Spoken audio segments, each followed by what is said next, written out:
I do have a question for you. This is a terribly personal question, and we can edit this out of the tape if you don't want it in the program.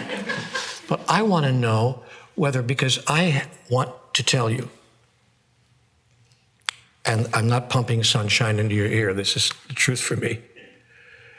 You have stood for me as close as I have come to see on this planet as a living master who understands, but who does more than understand, because to be honest with you, I think I understand. But the difference I see between you and me, to be honest and totally transparent, is we both understand it, we can both say it really well, but he lives it. And I don't. Except when I do.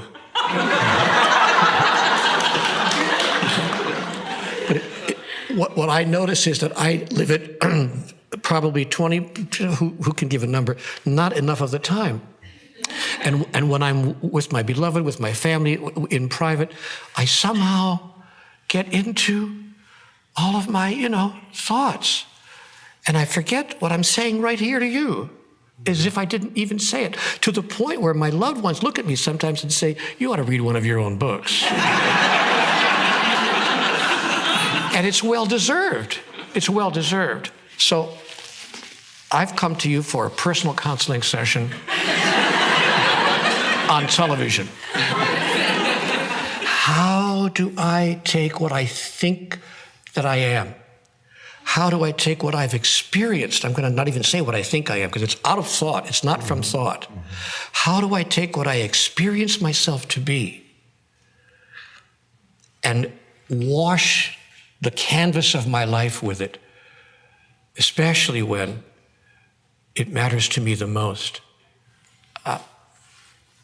In the end, honestly, I don't really care how it is with you. I'll never see any of you again. That's the truth.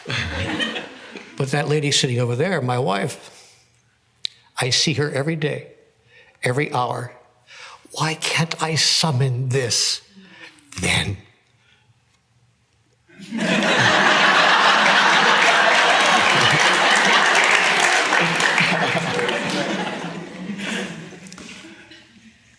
First of all, in certain situations, the presence is there fully in you and comes through you, such as here. You know that. When in a so-called teaching situation or writing situation, the presence moves through you. And then there's the rest of your life. And it is sometimes there, I would assume, and sometimes not. Is that right? Or is it mostly not? I think it's more there now than it used to be, but it's still the majority of time not. And people who know me would tell you that. They'd say, you think this is a nice person, you should work for him. So all it means is your mind still takes over, and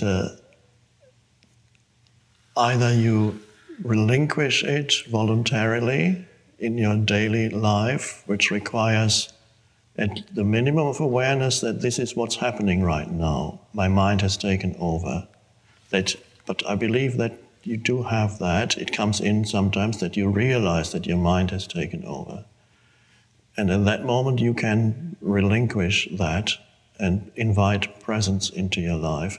And whenever any conflict situation arises or any kind of suffering arises, irritation, anger, whatever it is, then it can be used as an alarm clock to tell you, oh, something has happened here. I sometimes say it's an alarm clock that tells you, I've lost the present moment.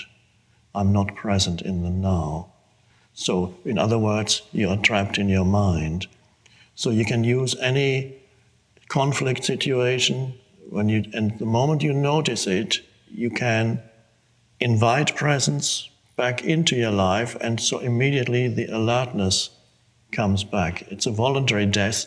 If you don't do it, you'll need more suffering, and then it'll happen. Yeah. But if you voluntarily relinquish, because you know how it works because you experience what you do in a situation like this, They said complete openness. You're not identified with old mind. Your mind is simply a servant of the deeper awareness. As you speak to us, it's beautiful. You're not here, you're not protecting your ego, which is a wonderful thing. And because there is something much vaster here, speaking through you, than the limited ego that still arises in your daily life. So as you sit here, the ego is not operating. Otherwise, you would have to hide the fact that you don't live it in your daily life. But something much greater than the ego is speaking through you right now. You think he's going to miss a chance to talk to Eckhart Tolle about this? You're crazy.